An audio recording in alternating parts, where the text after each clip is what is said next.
తెలంగాణ రాష్ట్రంలో ఉన్న పేద ప్రజలను కాస్తైనా వాళ్ళ జీవితాన్ని మెరుగుపరుస్తామనేసి ప్రభుత్వాలు కొన్ని స్కీమ్స్ అనేటిది ఇంట్రడ్యూస్ చేశారు. అందులో చెప్పుకోదగ్గ స్కీమ్ ఒకటి డబుల్ బెడ్రూమ్ ఇండ్లు. పేద ప్రజలకు చాలా మట్టుకు ఈ డబుల్ బెడ్రూమ్ ఇండ్లను కేటాయించడం జరిగింది. ఈ కేటాయించిన తర్వాత మన డబుల్ బెడ్రూమ్లలో ఉన్న ఎవరైతే ప్రెసిడెంట్స్ కావచ్చు, లేకుంటే ఇన్ఛార్జెస్ అనేసి మనం చెప్పుకోదగ్గ ఎవరైతే నాయకులు ఉన్నారో వీరి దగ్గర నుంచి మనకు ఒక మాట అనేది వినబడతా ఉంది.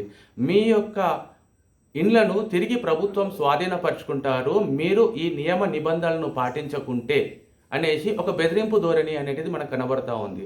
అయితే ప్రభుత్వము పేదల నుంచి తిరిగి ఈ డబుల్ బెడ్రూమ్లను తీసుకుంటుందా అంటే తీసుకుంటుంది అనే సమాధానం మనం చెప్పగలం.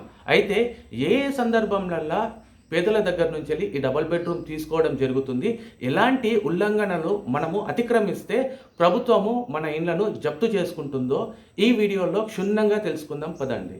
ప్రభుత్వము ఒకవేళ మన డబుల్ బెడ్రూమ్ను తీసుకోవాలి అని అంటే వీళ్ళకు ఉన్నది ఒక 4 మార్గాలు. అందులో పాయింట్ వైజ్గా ఒక్కొక్క మార్గం ఏంటిది అనేది మనం తెలుసుకుందాం. మొదటి మార్గం వచ్చేసి ఏదైతే డబుల్ బెడ్రూమ్ మనకు కేటాయించారో మీరు కాస్త ఆ పట్టాను తిప్పి చూస్తే అందులో పాయింట్ నెంబర్ 1 మీకు క్షుణ్ణంగా వివరిస్తూ ఉంటుంది. ఏమని ఉంటుందంటే మీకు లభించిన ఈ ఇండ్లను ఎట్టి పరిస్థితుల్లో కూడా మీరు ఇతరులకు ట్రాన్స్ఫర్ చేయడానికి వీల్లేదు. అంటే మీ యొక్క రక్త సంబంధికులు మీ పిల్లలకు ఇది ట్రాన్స్ఫర్ చేయడానికి వీలుంటుంది, కానీ మీరు నోటరైజ్ చేసి లేదా రిజిస్టర్ చేసి ఇతరులకు అమ్మాలి అని చూశారనుకోండి, లేదా అమ్మినా అప్పుడు ప్రభుత్వం ఏం చేస్తుందంటే ఇది ప్రభుత్వం ద్వారా ఉచితంగా లభించింది, దీన్ని మీరు సొమ్ము చేసుకుంటారు కాబట్టి దాన్ని రద్దు చేసి ఎవరికైతే అవసరం ఉంటుందో వారికి కేటాయించడం జరుగుతుంది. సో నంబర్ 1 పాయింట్ వచ్చేసి మనము ఎట్టి పరిస్థితుల్లో కూడా మనకు లభించిన ఇంటిని మనం ఇతరులకు నోటరైజ్డ్గా లేదా రిజిస్టర్ ద్వారానన్నా అమ్మడానికి అస్సలు వీల్లేదు. ఇది పాయింట్ నంబర్. ఇక రెండో పాయింట్ వచ్చేసి మీరు ఈ డబుల్ బెడ్రూమ్ ఇల్లు పొందడానికి కొన్ని డాక్యుమెంట్స్ అనేటిది సబ్మిట్ చేసి ఉంటారు. ఈ డాక్యుమెంట్స్ ఏంటిది అని అంటే మీరు పేదలు అనేసి నిర్ధారించే డాక్యుమెంట్స్. దాంట్లో మీ ఇన్కమ్ సర్టిఫికేట్ ఉంటుంది, మీ తెల్ల రేషన్ కార్డు ఉంటుంది, అలాగే మీ ఆధార్ కార్డు ఉంటుంది, మీ ఓటర్ కార్డు కూడా ఉంటుంది. ఇందులో డాక్యుమెంట్స్ అనేటివి మీరు తప్పుగా ప్రజెంట్ చేసి ఉంటే ప్రభుత్వం కానీ దీన్ని గమనిస్తే మీ ఇల్లు రద్దు చేయబడడం జరుగుతుంది. సో డాక్యుమెంట్స్ అనేటివి పర్ఫెక్ట్గా ఇస్తే మాత్రము మీకు ఎలాంటి భయం కూడా లేదు. ఇది పాయింట్ నెంబర్ 2 అండి. ఇక మూడో పాయింట్ చూసుకుంటే మన కేటాయించిన ఏవైతే డబుల్ బెడ్రూమ్ ఇండ్లు ఉన్నాయో ఇది నివసించడానికి ఉపయోగించుకోవాలన్నట్టు. ఇది నివసించడానికి ఉపయోగించుకోకుండా ఇందులో మనము ఒక వ్యాపారం కానీ మనం చేస్తూ ఉంటే అప్పుడు ఇది చట్టపరంగా నేరం అవుతుంది. ఎలాంటి వ్యాపారాలు చేస్తే ఇది తప్పుతోవ కింద గవర్నమెంట్ గుర్తిస్తుంది అనేది మీరు చూసుకుంటే ఇందులో మనము గ్యాస్ సిలిండర్లు ఫిల్లింగ్ అంటే ఇల్లీగల్గా ఫిల్లింగ్ చేస్తూ ఉంటారు కదా మన చిన్న చిన్న సిలిండర్స్లలో, అలాంటివి కానీ లేదా పటాకులు స్టోరేజ్ కానీ ఏదైతే పటాకులు దీపావళి పటాకులు ఉంటాయో అవి కానీ స్టోరేజ్ చేయడం కానివ్వండి, లేదా మన ఇంటిని పూర్తిగా మనం కిరాణా షాప్గా మార్చడం కానివ్వండి, అక్కడ నివసించే యోగ్యంగా లేకుండా దాన్ని పూర్తిగా మనం కిరాణా షాప్గా మార్చడం కానివ్వండి, ఇలా చేస్తే మాత్రము వీళ్ళకు ఈ ఇల్లు అవసరం లేదు కాబట్టి వీళ్ళు దీన్ని ఇలా ఉపయోగిస్తున్నారు అనేసి ప్రభుత్వం రద్దు చేయడం జరుగుతుంది. సో ఇలాంటి తప్పులు కూడా మనము చేయకూడదు. ఇక 4వ పాయింట్ వచ్చేసి ప్రభుత్వానికి మనకు కేటాయించిన స్థలము అవసరం ఉండి వాళ్ళు తిరిగి తీసుకోవాలి అని అనుకున్నప్పుడు వీళ్ళు మన దగ్గర నుంచి ఇది తిరిగి స్వాధీనపరుచుకుంటారు. ఎలాంటి సందర్భంలో వీళ్ళు స్వాధీనపరుచుకుంటారు అని అంటే అక్కడ ఏదన్నా రోడ్డు విశాలంగా చేయడము అలాంటి కార్యక్రమం ఏదన్నా జరుగుతున్నప్పుడు, లేదా ప్రభుత్వం ద్వారా ఏదన్నా డ్యామ్స్ కట్టడము జరుగుతున్నప్పుడు అప్పుడు ఆ భూమిని వీళ్ళు ప్రభుత్వము స్వాధీనపరుచుకుంటారు. ఉదాహరణకు కాళేశ్వరం డ్యామ్ కట్టినప్పుడు ఎన్నో ఎకరాల భూమిని ప్రభుత్వం సేకరించింది. అలాంటి భూమిల్లో కానీ మన డబుల్ బెడ్రూమ్ ఉన్నప్పుడు ఖచ్చితంగా ప్రభుత్వం స్వాధీనపరుచుకుంటుంది. ఈ స్వాధీనపరుచుకొని మనకు కాస్తో కూస్తో అమౌంట్ అనేది మనకి ఇస్తారు, కానీ మన ఇల్లు మాత్రం పోవడం జరుగుతుంది. అయితే ఇక్కడ ప్రభుత్వము మన ఇల్లును తీసుకునే ముందు వాళ్ళు ఎలాంటి స్టెప్స్ వేస్తారు, మనకి ఎలాంటి నోటీసులు పంపిస్తారో కూడా మనము ఈ వీడియోలో తెలుసు. ప్రభుత్వం మన ఇంటిని జప్తు చేసుకునే ముందు మొట్టమొదటగా వాళ్ళు మనకు ఒక నోటీస్ అనేది పంపించడం జరుగుతుంది. ఈ నోటీస్ పంపించేసి మీ ఇల్లు జప్తు చేసుకోబడుతుంది, సో దీనికి మీ దగ్గర నుంచి వెళ్ళి వివరణ కావాలి అనేసి వాళ్ళు కోరడం జరుగుతుంది అన్నట్టు.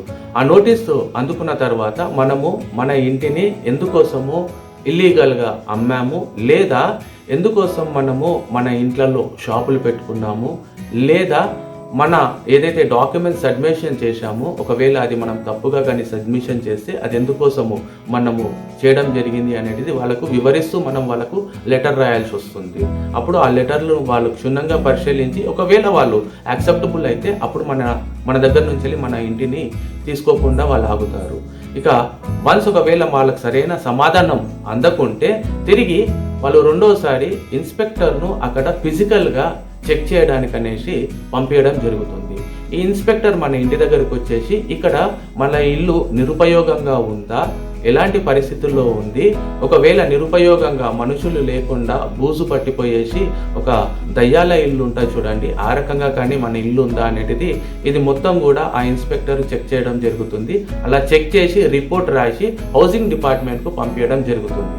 అలా అప్పుడు పోయినప్పుడు ఈ ఇల్లు నిరుపయోగంగా ఉంది కాబట్టి ఈ ఇంటిని అవసరం ఉన్న పేదవాళ్ళకు కేటాయిస్తామనేసి రద్దు చేయడం జరుగుతుంది.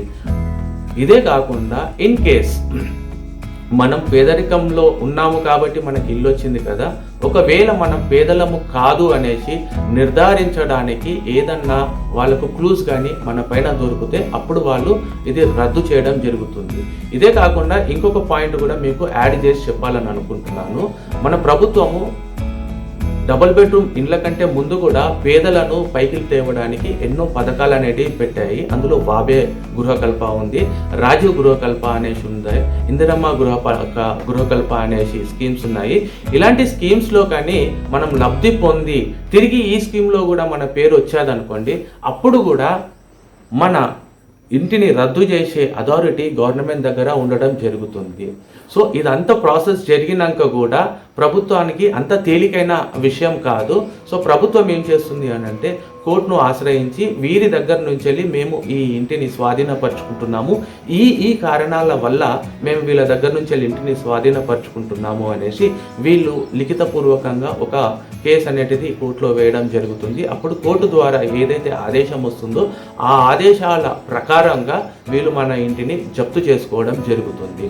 ఇది పూర్తి సారాంశం దీని గురించి.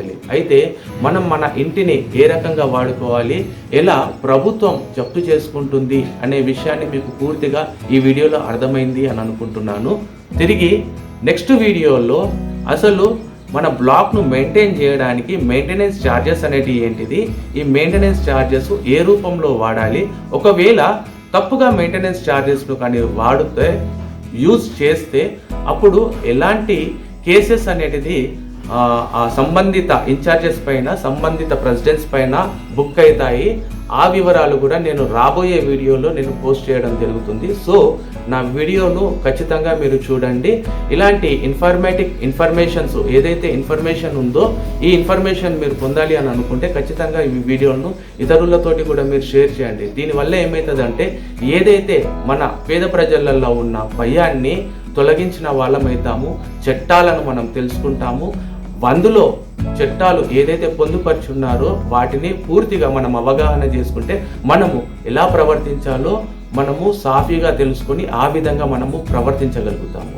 తిరిగి ఇంకో వీడియోతోటి మీ ముందుకు వస్తాను. ఆ వీడియోలో ఖచ్చితంగా మీకు అసలు బిల్డింగ్ మెయింటెనెన్స్ అంటే ఏంటిది, మెయింటెనెన్స్ ఛార్జెస్ ఏ రకంగా వాడాలి, ఏ రకంగా ప్రజల దగ్గర నుంచి మెయింటెనెన్స్ తీసుకోవాలి, ఒకవేళ తప్పుగా ఈ మెయింటెనెన్స్ ఛార్జెస్ను యూజ్ చేస్తే వాళ్ళకి ఎలాంటి శిక్షలు పడతా ఉంటాయి, బెదిరింపు ధోరణి చేస్తే కూడా వాళ్ళకి ఎలాంటి శిక్షలు పడతా ఉంటాయి, మన లాస్ ఏం చెప్తున్నాయి అనే పాయింట్స్ నేను ఆ వీడియోలో మీకు చెప్తాను.